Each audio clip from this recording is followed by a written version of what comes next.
You know that feeling when you're staring at an endless list of facts in a report and just thinking to yourself, okay, so what?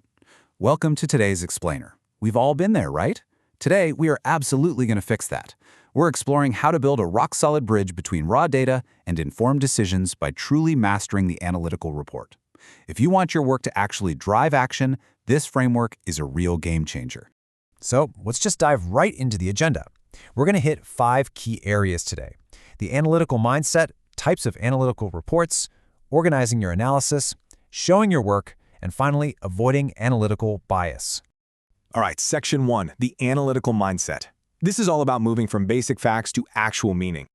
Think about it like this. If a weather report tells you it's 92 degrees outside, well, that is purely informational. It just answers the question, what are the facts? But a climate study, that's analytical. It looks at 30 years of data, identifies a 3.2-degree rise, and actually explains the impact on things like agriculture and our water supply. It answers a vastly more valuable question: what do these facts mean? As professionals, we really need to stop just giving our teams the weather and start analyzing the climate. Getting to that deeper meaning is an active 3-step process. First up, you have to break the raw data down into manageable parts. Then, you hunt for the patterns and relationships between those parts. And finally, and this is literally the most crucial part, you have to explicitly explain what those patterns actually mean for your reader.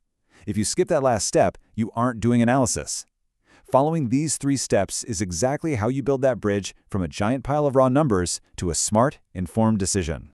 Moving right along to Section 2, types of analytical reports. Let's look at the 3 main approaches you'll be using. These reports typically fall into one of 3 major buckets. First, you've got comparison reports. These are everywhere. Think about a team evaluating 3 different software vendors to figure out which one is the absolute best. Next, we have cause and effect reports. These investigate why something happened. So if a factory's defect rate suddenly doubles out of nowhere or a product launch tanks, you need to analyze the underlying cause. And third, feasibility reports. These assess whether a proposed plan is actually practical. Like, does the tech even exist? Can the company afford it?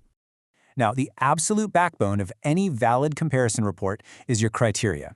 Let's say you're comparing 2 printers for an office. Your criteria might be the cost per page, the print speed, and the warranty length.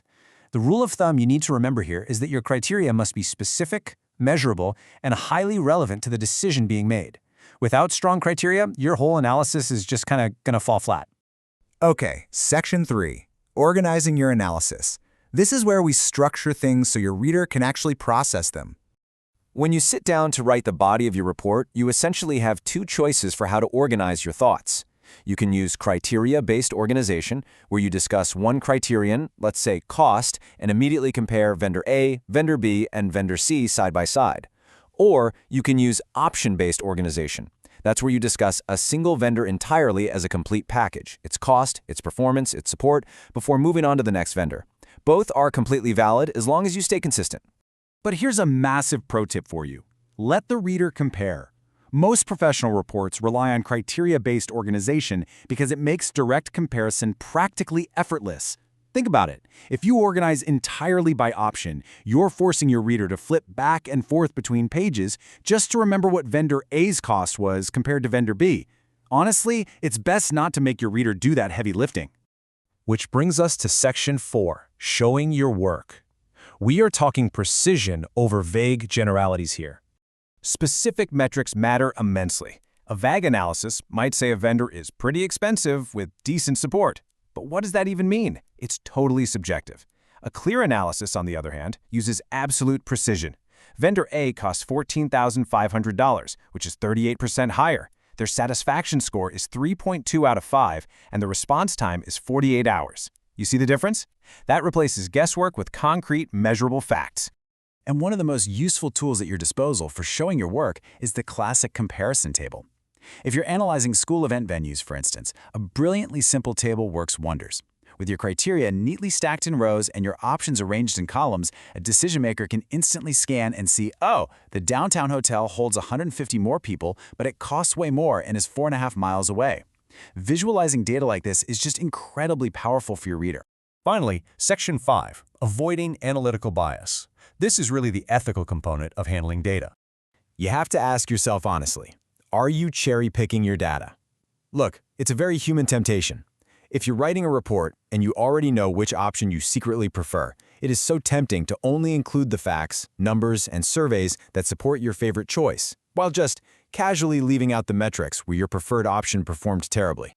This, of course, is bias. It's a systematic error that completely distorts your results.